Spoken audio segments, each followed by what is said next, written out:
کوئی اس طرح کی جامع وضاحت فرمائیں کہ عبادت کا مفہوم بھی سمجھ آ جائے اور ہم اسے اپنی ذاتی زندگی میں آسانی سے نافذ بھی کر سکیں۔ ہمارا مضمون جو اصل میں تھرو آؤٹ چلا آ رہا ہے وہ یہ ہے کہ ہم انفرادی سطح پر خیال کو کس طور پر سمجھیں کہ ہماری ذاتی زندگی ہر قسم کی ڈسٹربنس سے آزاد ہو جائے اور ہماری عبادت جو ہے وہ بھی تفکرات سے محفوظ ہو جائے۔ مقصد یہ ہے کہ یہ زندگی بھی خوشگوار رہے اور یہاں سے رخصت بھی خوشگوار ہو۔ مدعا تو اتنا سارا ہے۔ اس مدعے کو سمجھنے کے لیے آپ اس مسئلے کی فلسفی کو سمجھو، اس کا اصل سمجھو، جوہر سمجھو۔ ایک اہم سوال پر غور کرنا چاہیے کہ عبادت کیا ہے۔ اب عبادت کے سلسلے میں بحث کی کوئی بات نہیں، صرف اللہ کے حکم کو بجا لانا ہے۔ اس کو ڈیفائن کرنے کی کوئی ضرورت نہیں ہے۔ جو فرائض اللہ نے مقرر فرمائے ہیں ان کی بجا آوری عبادت ہے۔ اللہ کریم کے احکامات جو اللہ کریم کی طرف سے انسان پر نازل ہوتے ہیں وہ اللہ کریم کے اپنے پیغمبروں کے ذریعے ہم تک پہنچتے ہیں۔ مختلف زمانوں میں پیغمبر آئے اور آخر میں ہمارے لیے سرکار دو عالم صلی اللہ علیہ وآلہ وسلم کی ذات گرامی کی تشریف آوری ہوئی۔ وہ احکامات اور ارشادات بلکہ جو بھی آپ صلی اللہ علیہ وسلم کا فرمانا ہے وہ ہمارے لیے اللہ کا حکم ہے۔ اگر اس میں کچھ کرنے کا کہا گیا ہے تو وہ کرنا عبادت ہے، کچھ نہ کرنے کے لیے کہا گیا ہے تو اس کا نہ کرنا عبادت ہے۔ اس لیے ہمارے لیے عبادت کا مفہوم بڑا واضح ہے۔ انسان عبادت ضرور کرے گا، وہ اللہ کریم کی عبادت اس طریقے سے کرے گا جیسا کہ پیغمبر صلی اللہ علیہ وسلم نے فرمایا ہے۔ یہ اس انسان کا دین ہوگا، اس دین کے حوالے سے وہ عبادت کرے گا۔ انسان جو کام دین کے حوالے سے کرے گا وہ عبادت ہوگا۔ دین اللہ کے ارشادات کا نام ہے۔ ارشاد کو ہم براہ راست سمجھ نہیں سکتے، اس لیے اگر ایک شخص پوچھتا ہے کہ جی میرے لیے کیا ارشاد ہے، تیرے لیے یہ ارشاد ہے کہ نماز پڑھو۔ کوئی دوسرا شخص پوچھتا ہے کہ جی میرے لیے کیا ارشاد ہے، تیرے لیے یہ ارشاد ہے کہ پیسے خرچ کر کے آ جا۔ مطلب یہ ہے کہ منع کی گئی باتوں سے رکنا اور حکم پورا کرنا ہے، چاہے انسان کو سمجھ آئے نہ آئے کہ یہ احکامات جو ہیں نیگیٹو یا پازیٹیو ہیں، ان کا بجا لانا عبادت ہے۔ یہ عبادت انسان نے کرنی ہے، اسی زندگی میں کرنی ہے اور اس زندگی سے ہٹ کر نہیں کرنی۔ اب یہاں صاحبان غور کے لیے ایک مسئلہ غور والا ہے کہ یہ عبادت یعنی اللہ کریم کے جو احکامات پیغمبروں کے ذریعے آئے ہیں اور یہ سارے کے سارے سب لوگوں کے لیے بغیر کسی ایکسیپشن کے یونیفارملی اپلیکیبل ہیں۔ یہ بڑا غور والا پوائنٹ ہے کہ اللہ کریم نے ہر مسلمان کے لیے بغیر کسی ایکسیپشن کے نماز کو فرض قرار دیا، اور اگر بات صرف یہیں تک ہوتی تو پھر سب لوگوں کو یونیفارم کریکٹر ملتا، کردار یہاں پیدا ہوتے، یعنی اگر یکساں عمل ہو رہا ہے تو یکساں کردار پیدا ہوتے۔ ایک تو عمل برابر ہے، دوسرا حکم دینے والا وہی ایک ہی ہے، تو زندگی یکساں پیدا ہوتی، مگر زندگی یکساں پیدا نہیں ہو رہی۔ اب یہ بڑی امپورٹنٹ بات ہے، دور یکساں نہیں، جیسا آپ نے پہلے کہا تھا کہ ادوار آئیں گے۔ سرکار صلی اللہ علیہ وسلم کا ارشاد گرامی ہے، دور یکساں نہیں، زندگی یکساں نہیں۔ اس لیے مختلف خیال اور کردار کے لوگوں کے انوالو ہونے سے نتیجہ غیر برابر نکلتا ہے، کیونکہ زندگی بیسیکلی غیر برابر ہے۔ آپ بات سمجھ رہے ہیں، غور کر رہے ہیں؟ مثلا ایک آدمی کو عبادت نے ولی بنا دیا، دوسرا عبادت میں لگا ہوا تھا، پیچھے چوری ہو گئی۔ اب یا تو گارنٹی ہو کہ عبادت کے دوران چوری نہیں ہوگی یا پھر تالا چابی کا انتظام ہو۔ عبادت یکساں ہے، احکام یکساں ہیں، عبادت کے نتائج بھی یکساں ہیں، لیکن عموماً کردار یکساں نہیں ہے، تو یکساں طرز عمل غیر یکساں نتیجہ برآمد کرے گا۔ جب یہ بات سمجھ نہیں آتی تو لوگ بحث کرتے ہیں، حالانکہ حکم ایک ہے اور منفعت ایک ہے اور اس حکم کی بجا آوری کا نتیجہ بھی ایک ہے، لیکن چونکہ حکم دینے والی ایک ایسی اتھارٹی ہے جس نے انسانوں کو الگ الگ ماحول میں پیدا کر دیا، لیکن عبادت کے احکام ایک جیسے ہیں، اس لیے الگ الگ انسان جب اللہ کے احکام کو قبول کرتے ہیں تو نتیجہ ایک سا نہیں ہوتا۔ اللہ کریم کا ہر حکم جب بھی آپ بجا لائیں گے عبادت ہوگا۔ اللہ کریم نے اپنے احکامات آپ تک پیغمبروں کے ذریعے بھیجے، اللہ کریم کے کچھ احکامات آپ کو اپنی زندگی کے حوالے سے ملتے ہیں۔ مثلاً جو قدرت کی طرف سے فرض ہوا اسے پورا کرنا عبادت ہے۔ اگر سانس لینا فرض ہے تو سانس کی حفاظت عبادت ہے۔ اگر اولاد کی پرورش کرنا فرض ہے تو ان کی دیکھ بھال بھی عبادت ہے۔ اگر آپ کا اپنے ماحول میں گزارا کرنا فرض ہے تو پھر یہ عبادت ہے۔ اب یہاں ایک چیز بڑی غور والی ہے کہ وہ جو یونیفارم عبادت کی بات فرمائی گئی، یعنی سب کے لیے برابر عبادت، وہ تو ایک ملت کے لیے عبادت کا کلیکٹو تصور ہے، کلیکٹو حکم ہے۔ اس کا مطلب یہ ہے کہ ایک ملت کے طور پر یہ آپ کا تشخص ہے اور ایک امت کے طور پر یہ آپ کے لیے فلاح کا راستہ ہے۔ اور جب آپ نماز پڑھ چکو تو پھر آپ الگ الگ ہو جاؤ اور اپنے اپنے کاروبار میں لگ جاؤ۔ اب کوئی گاہک ہے، کوئی دکاندار ہے، کوئی بندہ ہے، کوئی صاحب ہے، یہ سب الگ الگ ہیں، مگر عبادت میں یہ سب ایک صف میں ہیں۔ ایک ہی صف میں کھڑے ہو گئے محمود و ایاز، نہ کوئی بندہ رہا اور نہ کوئی بندہ نواز۔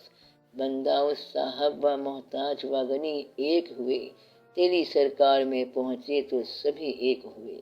یہ شعر بڑا غور طلب ہے کہ جب سارے تیری سرکار میں ایک ہیں تو پھر بندہ و صاحب و محتاج کی تقسیم ہی کیوں ہے؟ جب بندہ و صاحب و محتاج نے عبادت میں ایک ہو جانا ہے تو پھر عبادت سے پہلے کیوں نہیں ایک ہو جاتے؟ دراصل سب مسلمانوں کا ایک ہو جانا ہی عبادت ہے، اور عبادت کا اصل ہے ایک ہو جانا۔ تم تو پہلے ایاز اور غزنوی بناتے ہو اور پھر ایک ہوتے ہو۔ پہلے غزنوی کو توڑ، پھر ایاز اور غزنوی کو برابر کر دے، یہ ہے عبادت۔ تو اللہ کی عبادت کا مفہوم غزنوی اور ایاز کو برابر صف میں کھڑا کرنا ہے، لہٰذا اللہ والوں کا مفہوم غزنوی کا مال اٹھا کے ایاز کو دے دینا ہے۔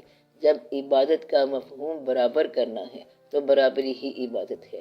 مدعا یہ ہے کہ سارے ہی ایک جیسے ہو گئے، اور سب سے بڑے ریفارم کرنے والے، اللہ کی طرف سے تشریف لانے والے، کائنات کی تخلیق کے جو باعث ہیں، حضور پاک صلی اللہ علیہ وآلہ وسلم، آپ نے بھی پیٹ پر پتھر باندھا۔ یہ تم کہتے ہو کہ کتابوں میں لکھا ہوا ہے، آپ صلی اللہ علیہ وسلم نے عمل کر کے بتایا کہ آپ صلی اللہ علیہ وسلم کی ذات گرامی باقیوں سے اسباب میں بہتر نہیں، احوال میں بہتر ہے، اقوال میں بہتر ہے اور مقامات میں بلند ہے۔ لیکن یہ جو حال ہے، دنیاوی حالات ہیں، اس میں آپ صلی اللہ علیہ وسلم نے اپنے آپ کو سب کے برابر رکھا۔ جب عبادت کا تصور دینے والے کا یہ حال ہے تو آج عبادت بیان کرنے والے لوگ اگر اس حال کے علاوہ ہوں تو عبادت کو کیسے بیان کریں گے؟ لہذا عبادت کا مفہوم دینے والا اگر حالات میں عبادت کا تصور دینے والوں سے مختلف ہے تو اس کے لیے لوگوں کو یہ حکم دینا صحیح نہیں ہے کہ آپ عبادت میں آؤ۔ ہر چند کے عبادت کا نظام صحیح ہے، لہذا اس پہ غور کریں۔ یہاں ایک نقطہ بڑا ضروری ہے کہ عبادت نے ایک بڑا اہم کام یہ کیا ہے کہ جو شخص اپنے معاشرے سے یا اپنے مقام سے یا اپنے ساتھیوں سے الگ ہو گیا یا ان سے مال زیادہ حاصل کر لیا، اس کو ایک یکساں فارم آف عبادت میں بلا کے اس کی تبدیلی کی گئی۔ اس بات کو سمجھنے کے لیے ایک واقعہ سنو کہ سرکار دو عالم صلی اللہ علیہ وآلہ وسلم ایک دفعہ تشریف لے جا رہے تھے۔ ایک پختہ مکان بن رہا تھا۔ آپ صلی اللہ علیہ وسلم نے پوچھا یہ کس کا مکان ہے؟ نام بتایا گیا صحابی رضی اللہ تعالیٰ عنہ کا۔ وہ صحابی رضی اللہ تعالیٰ عنہ جب مسجد میں تشریف لائے اور سلام کیا تو آپ صلی اللہ علیہ وسلم نے سلام کا جواب نہیں دیا۔ صحابی رضی اللہ تعالیٰ عنہ نے لوگوں سے پوچھا کہ مجھ سے کوئی غلطی ہو گئی ہے کیا؟ انہوں نے کہا اور بات تو کوئی نہیں، صرف تیرے مکان کے بارے میں پوچھا گیا تھا۔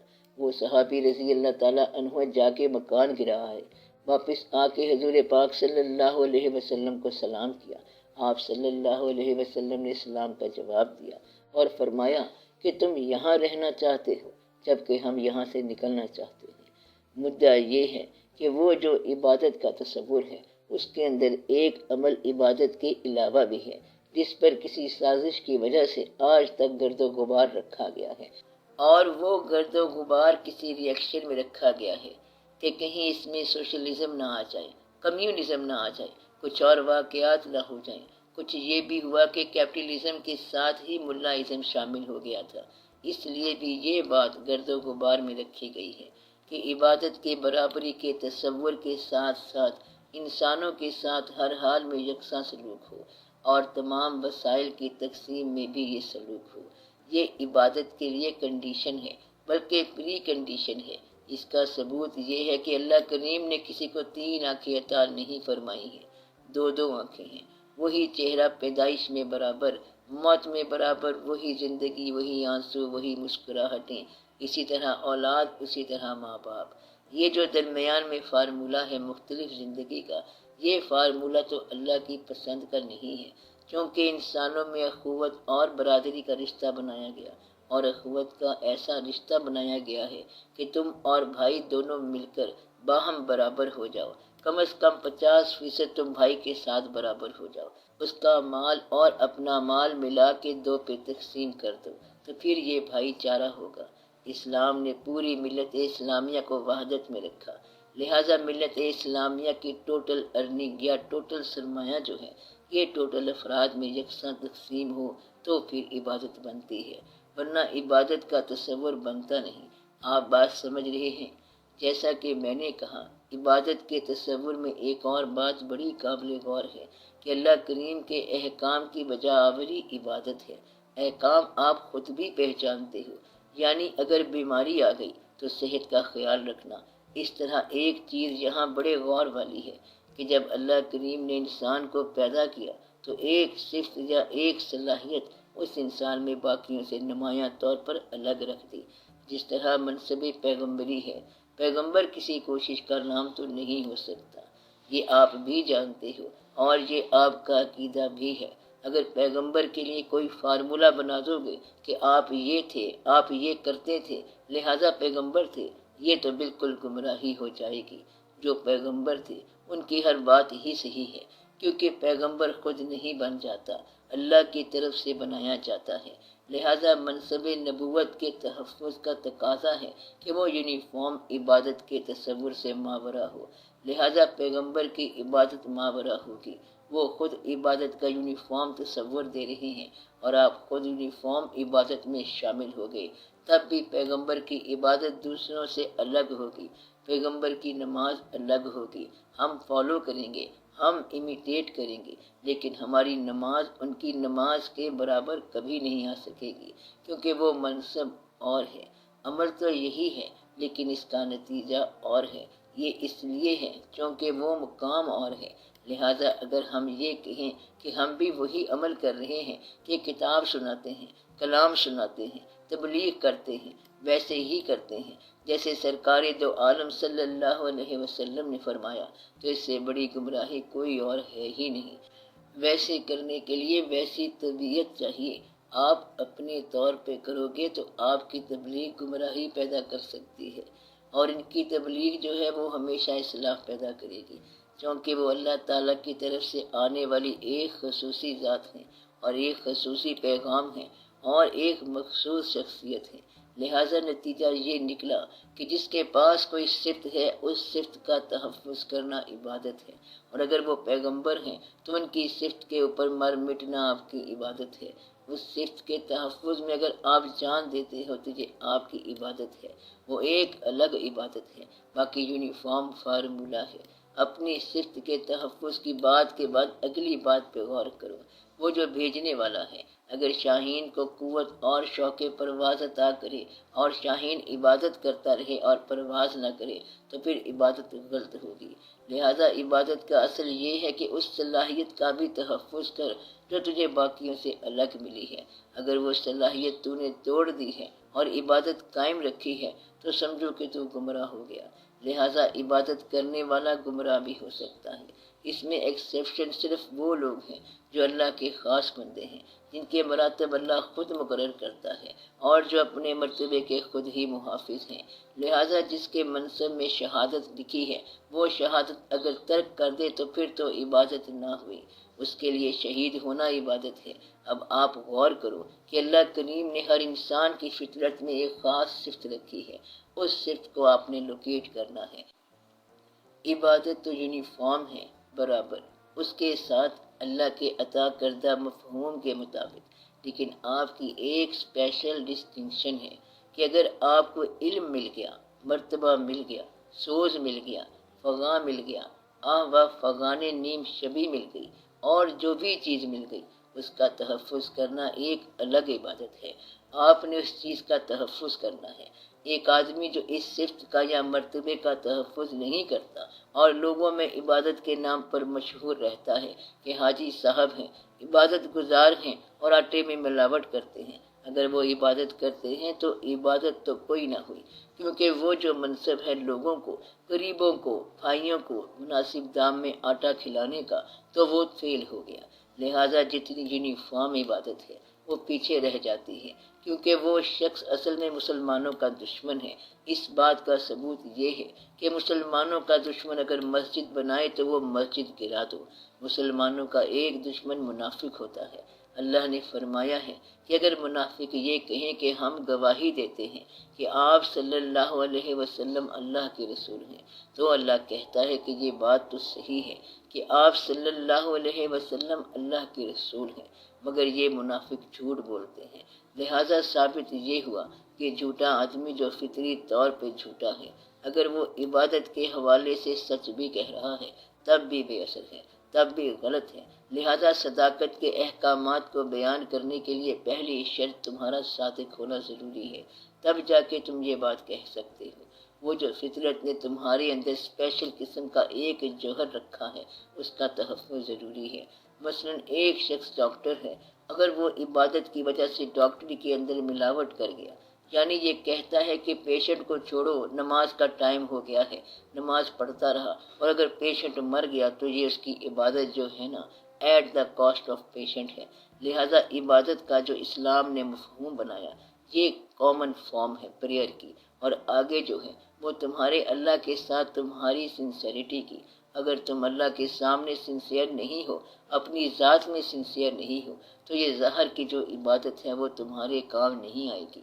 لہٰذا اس عبادت کے لیے بہت ضروری ہے کہ آپ کو یہ پہچان ہونی چاہیے کہ خالی عبادت کی جو فارم ہے یہ کام نہیں آئے گی جب تک کہ آپ فطری طور پر اور اصلی طور پر اس خیال کے ساتھ تعاون نہ کریں جس خیال نے آپ کو یہ چیز دی ہے، اور جو فارم آپ صلی اللہ علیہ وسلم نے کر کے دکھائی ہے کہ برابری کیسے ہو اور اخوت کیسے ہے، اور اس کے مطابق نہ چلو تو یہ عبادت نہیں۔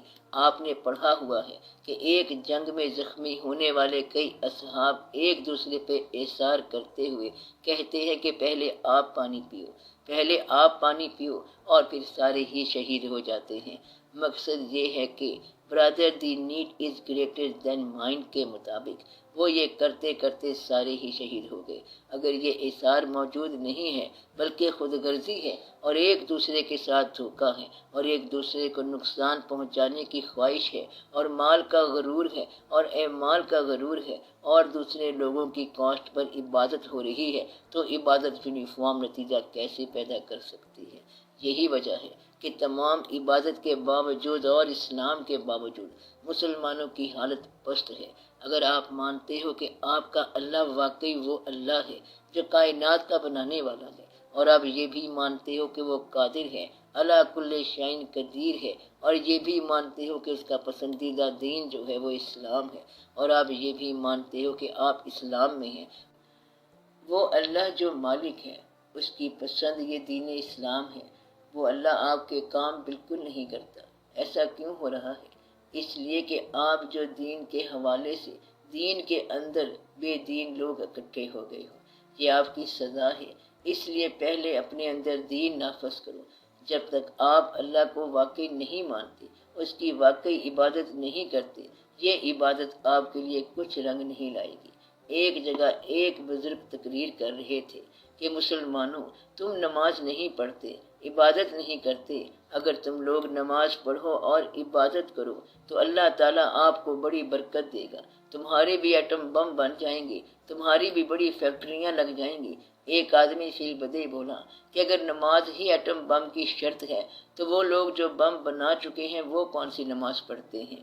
مدعا یہ ہے کہ پسماندہ ہونا اس لیے نہیں ہے کہ نماز نہیں پڑھتے، اصل میں جو منافق ہے وہ نماز کے باوجود بھی پسماندہ رہے گا۔